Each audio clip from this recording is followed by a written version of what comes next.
What's up guys, it's James here, and in today's video I'm going to share with you the one hack that got me a 300% ROI on my most recent purchase of an Airbnb property. I'm going to walk you through that in detail, and I highly recommend as well, if you haven't checked it out yet, we've got a brand spanking new free training that's linked in the description down below that's going to walk you through exactly how to invest successfully into short-term rental properties. So if you've been looking at buying an Airbnb, you want to invest into short-term rentals, even if you want to grow a portfolio of 5, 10, 15 properties on short-term rental, you want to actually own these assets, own that real estate, and get an incredible return on your investment, way better than you could with any other form of real estate investing, then I highly recommend you check out the link in the description down below and check out that free training. It's not going to be around forever. We are limiting it, so just make sure that you check it out, register for that free training before it's too late. Now, with that out of the way, let's go ahead and talk about this number one hack that I highly recommend you steal from me, apply it in your own business, because you will get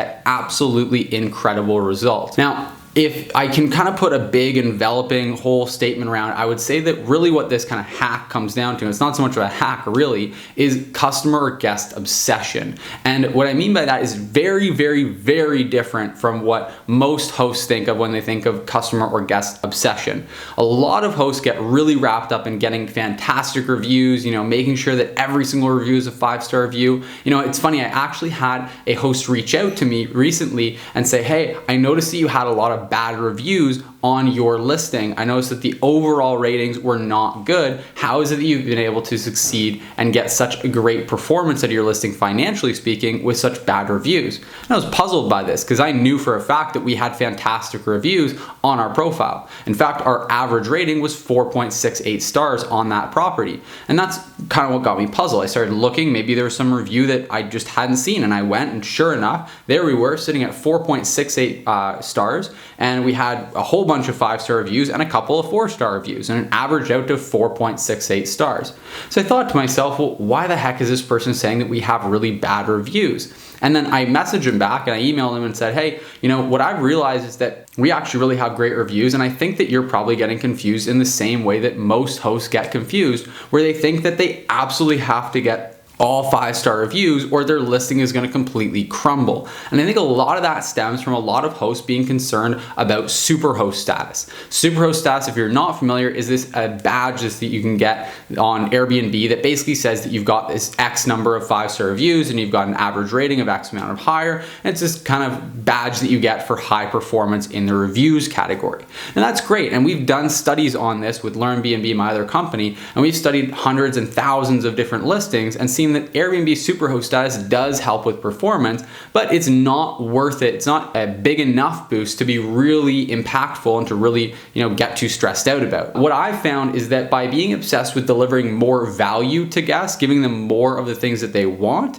that's how you really ramp up the performance on your listing. Not so much by obsessing over making sure that every single guest is going to have their sometimes unrealistic expectations met. And so what I recommended to this person, we had a little bit of back and forth, and ultimately what I recommended was, hey, anytime that you get a negative review or even a 4-star review or lower, and I don't even think of a 4-star review as a negative review. Oftentimes those 4-star reviews are very positive reviews. They're just not exactly perfect, and that's fine. But anything less than 5 stars is really, really valuable feedback, and that's what I think a lot of hosts miss. A lot of hosts see them as just this horrible thing that needs to be avoided at all costs, when in reality, anything less than a 5-star review is an incredible opportunity. It gives you fantastic feedback on what you can improve on your listing to make it even better for the next guest. And the more you improve your listing, the more you can increase your rates because it's more valuable to the people that are booking it. And so as an example of this, the thing that got me such an incredible ROI is I went out right at the get-go and I invested into things like a hot tub, a sauna. Those are some big ticket items, but also a bunch of smaller ticket items that made a really big difference. Like, for example, having a projector down in the basement. That only cost $400 to set up. We had a nice big wall. We didn't even have to get a pull-down screen, nothing, just a $400 projector that I got from someone secondhand. And that means that now our basement is a movie theater. I went and spent another $200 on a sound bar so that now there's some great audio down there as well. And now there's a little movie theater in the basement. Now, that only costs a few $100s, but $600 all in, but I'm very confident that's one of the big factors that's allowed us to be able to charge $800 to $1,500 per night consistently throughout the high season, and going into the low season here, we're charging $600 to $800 a night as well. So again, it's keeping us really high nightly rates. It's keeping us booked very consistently from just a small investment that we've made.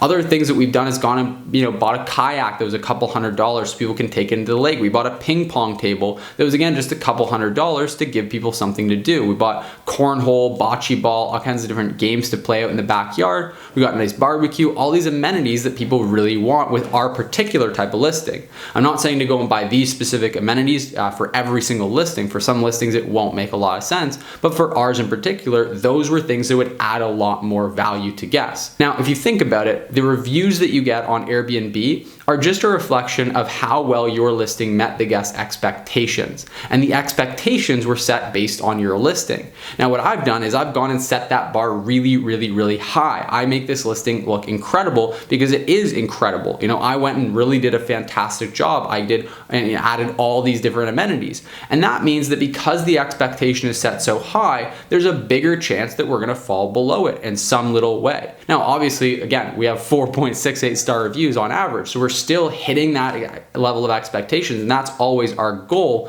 We're always really delivering to our guests, and anytime that we do under deliver to our guests, which happens from time to time, that's normal, we're gonna go and do everything that we possibly can in our power to make it right with that guest. So again, I'm not preaching to just not care about the reviews that you get from your guests, but I am saying that, hey, if we set that bar really high, that's what allows us to really maximize the returns that we're getting on this property.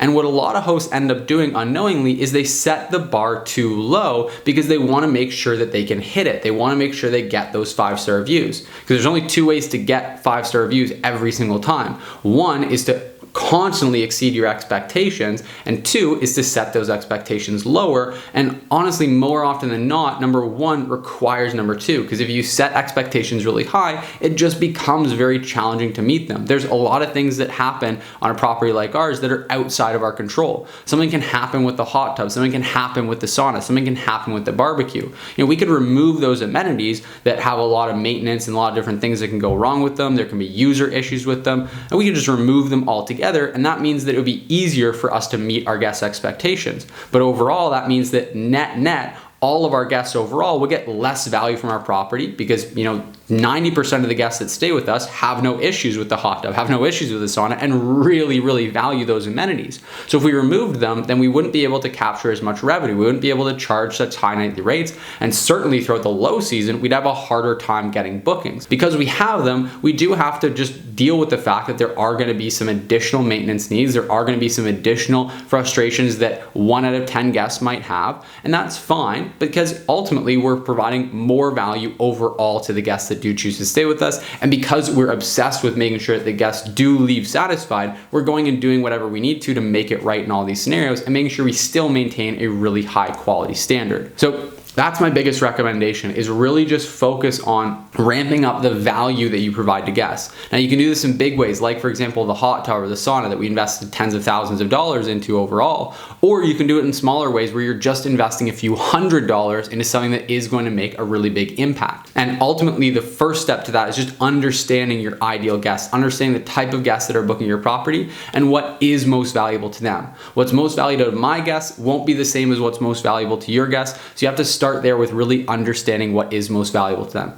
Again, if you want all the different strategies, all the different tools, tips, tricks, everything like this that has allowed us to be such successful short-term rental investors, and you want to be able to apply that to your investing, learn from us, and be able to get incredible results investing in short-term rental properties and get massive ROI, massive cash flow, then I highly recommend you check out the link in the description down below to our free training that we just recently put together. It's jam-packed with as much value as you can possibly put into it. So I highly recommend that you check that out. It's going to be incredibly valuable to you.